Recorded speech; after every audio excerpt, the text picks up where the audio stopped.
यह कहानी शुरू होती है गहरे जंगल से, जहां शिकारी जैक अकेला शिकार कर रहा होता है। तभी पीछे से एक जबरदस्त दहाड़ सुनाई देती है।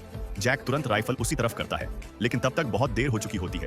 भालू बिजली की तरह जैक पर हमला करता है और उसे जमीन पर गिराकर दांतों से फाड़ने लगता है। जैक को तुरंत समझ आ जाता है, अगर मैं हिला तो यहीं मर जाऊंगा।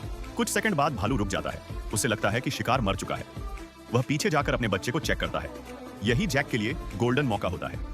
वह जल्दी से गिरी हुई राइफल उठाता है और भालू पर गोली चला देता है। गोली लगती है, लेकिन भालू के जिस्म पर कोई असर नहीं पड़ता। वह और ज्यादा पागल हो जाता है। एक झटके में जैक की गर्दन फाड़ देता है, फिर हाथ, फिर पीठ, जब तक जैक मर नहीं जाता। फिर भालू जैक को उल्टा करता है ताकि उसे आखिरी घातक वार दे सके। जैक की सांसें बहुत हल्की पड़ चुकी होती हैं, लेकिन होश अब भी जिंदा था। जब भालू उस पर कूदता है, जैक अचानक चाकू उसके दिल के पास घुसा देता है। भालू और जैक दोनों नीचे गिरते हैं। भालू बेहोश होकर जैक के ऊपर गिर जाता है।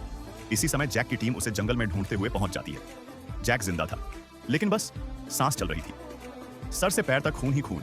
सबने कहा यह रात नहीं काटेगा और मर जाएगा, लेकिन जैक जिद्दी था, मौत से भी ज्यादा जिद्दी। अगली सुबह साथियों ने उसे स्ट्रेचर पर बांधा और कैंप की तरफ निकल पड़े। लेकिन यहीं से शुरू होती है डर, धोखे और इंतकाम की असली कहानी। टीम लीडर को डर था कि इतने जख्मी आदमी को साथ रखने से उनकी रफ्तार धीमी हो जाएगी और अगर ट्राइबल लोग मिल गए तो उनका सारा माल और फर छिन जाएगा। इसलिए उसने फैसला किया, जैक यहीं रुकेगा।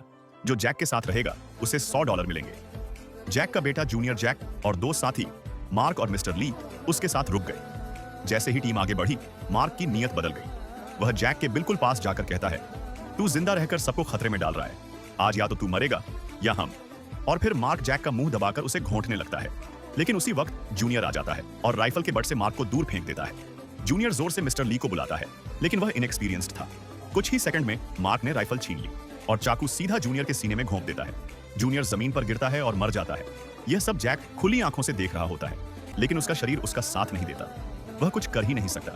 शाम को मिस्टर ली वापस आता है, पूछता है, जूनियर कहाँ है? मार्क झूठ बोल देता है, खाना ढूंढने गया है। जैक अंदर से टूट चुका होता है, लेकिन आवाज निकल ही नहीं पाती। अगली सुबह मार्क नाटक करता है, ट्राइबल लोग आ रहे हैं, हम सब मर जाएंगे। मार्क जैक को घसीटकर एक गड्ढे में फेंक देता है। मिस्टर ली अपनी पानी की बोतल उसके पास रख देता है। दोनों चले गए। ना ट्राइबल आए, ना कोई खतरा, सिर्फ डर और धोखा।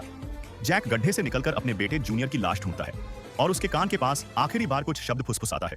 फिर जैक इंतकाम की कसम खा लेता है और एक असली शिकारी की तरह सर्वाइवल करने लगता है। वह पत्थर से मशाल बनाता है, घास जलाता है, घावों को आग से बंद करता है, झील का पानी पीता है, फिश ट्रैप बनाता है और पहली बार एक छोटी मछली खाकर ताकत वापस लेता है। और फिर वह रात आती है जब जैक आगे आग जलती हुई देखता है और सामने एक बड़ा शिकार। उसकी आंखों में सिर्फ एक ही बात होती है, जूनियर, अब्बा इंतकाम लेने आ रहा है।